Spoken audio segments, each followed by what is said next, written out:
Chant mes grâces, peuple de Dieu. Seigneur, je te rends grâce et je te bénis. Père, je te dis merci pour le souffle de vie que tu me donnes.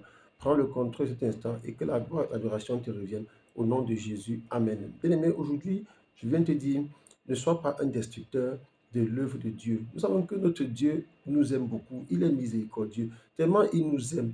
Il nous a aimé le premier et nous l'avons aimé le deuxième. Il nous a aimé le premier. Malgré cet amour qu'il nous a donné, beaucoup n'arrivent toujours pas à l'aimer. Malgré l'amour qu'il nous a donné, beaucoup sont des destructeurs de l'œuvre de Dieu. Dans le livre de Matthieu, chapitre 25, à partir du verset 28, nous pouvons lire: ôtez-lui donc le talent et donnez-le à celui qui a les 10 talents. Car on donnera à celui qui a, et il sera dans l'abondance.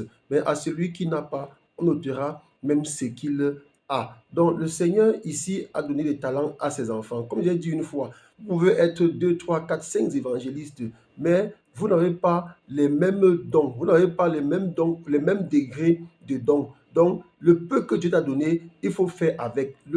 Si Dieu t'a donné beaucoup, tu dois travailler aussi plus parce que tu as la capacité de le faire. Dieu te donne parce qu'il sait que tu as la capacité d'aller au-delà. On voit par exemple ici qu'on a donné des talents aux gens à différents degrés de talent, mais des autres ont fructifié le talent. Mais celui qui a reçu moins, lui, au lieu d'aller fructifier son talent, il perd son temps là à regarder ce que les autres ont. Alors que peut-être Dieu voulait montrer sa gloire à partir du talent qu'il lui a donné. Dieu voulait qu'à partir d'un talent, que Dieu montre qu'à partir d'un talent, on peut obtenir beaucoup. Comme Dieu peut nous montre parfois, nous demande parfois lorsqu'il veut que nous construisons par exemple des boutiques ou des entreprises. Dieu n'a pas besoin de donner des milliards pour commencer une entreprise. Dieu te dit, à partir de rien du tout, je vais te faire grandir pour que ma gloire, pour que les gens voient ma gloire. Malheureusement, ce dernier, parce qu'il était un destructeur de l'œuvre de Dieu, il n'a pas voulu que la gloire de Dieu soit perceptible par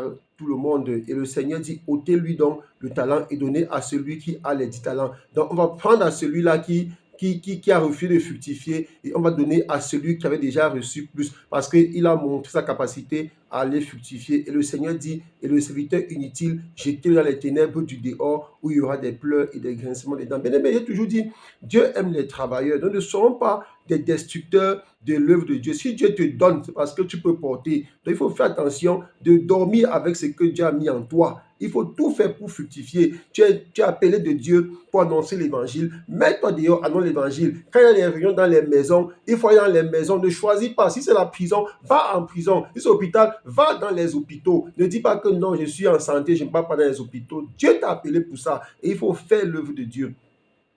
Une autre catégorie de personnes, ce sont ceux-là qui ne veulent pas faire le travail de Dieu, mais qui veulent absolument avoir part à la vie éternelle. On prend l'exemple de celui-ci lors des noces. Le Seigneur dit, il est écrit dans Matthieu chapitre 22, verset 11, le roi entra pour voir ceux qui étaient à table et aperçut là un homme qui n'avait pas revêtu un habit de noces. Il lui dit, mon ami, comment es-tu entré ici sans avoir un habit de noces? Cet homme eut la bouche fermée. Alors le roi dit, serviteur, dit au serviteur, liez-lui les pieds et les mains et jetez-le dans les ténèbres de dehors, où il y aura des pleurs et des grincements de dents. Quand il y a beaucoup d'appelés, mais peu de lui. Oui, il y a des personnes comme ça. Le Seigneur dit, rangez vos vies. Le Seigneur dit, vivez dans la sainteté. Parce que j'ai toujours dit, quand tu ranges ta vie, quand tu es saint, tu es dans la sanctification. C'est aussi une manière de prêcher pour qu'autour de toi, qu'on voit comment le Seigneur a impacté ta vie. Mais tu refuses et tu n'auras pas à la vie éternelle. On te dit, ma fille, attends, le moment venu, Dieu te donnera une femme. Tu es là,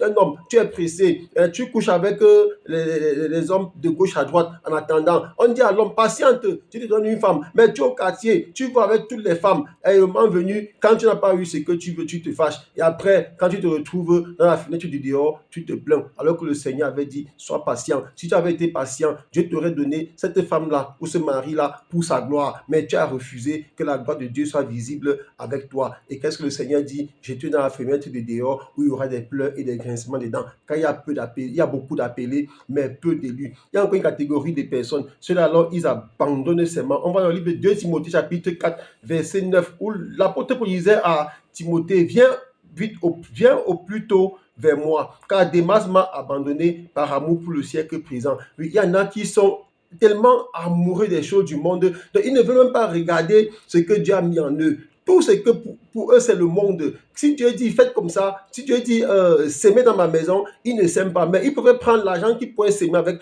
pour aller donner à boire aux gens, pour aller dans les bars, les boîtes de nuit, pour aller coucher avec les femmes. Si Dieu dit, s'aimer pour l'évangélisation, il ne va pas s'aimer pour l'évangélisation, il préfère aller se distraire avec cet argent-là. Et le Seigneur dit quoi de ces gens-là? Serviteurs inutiles, je ne vous connais pas. Donc toi qui détruis l'œuvre de Dieu, si tu m'as écouté aujourd'hui, arrange ton manteau, arrange-toi bien-aimé, parce que le Seigneur t'aime. Dieu n'est pas venu pour perdre ses enfants. Donc si Dieu nous a sauvés, c'est parce qu'il veut que nous ayons part à la vie éternelle. Et toi qui m'écoutes aujourd'hui, tu n'es pas une exception. Soyez bénis. Amen.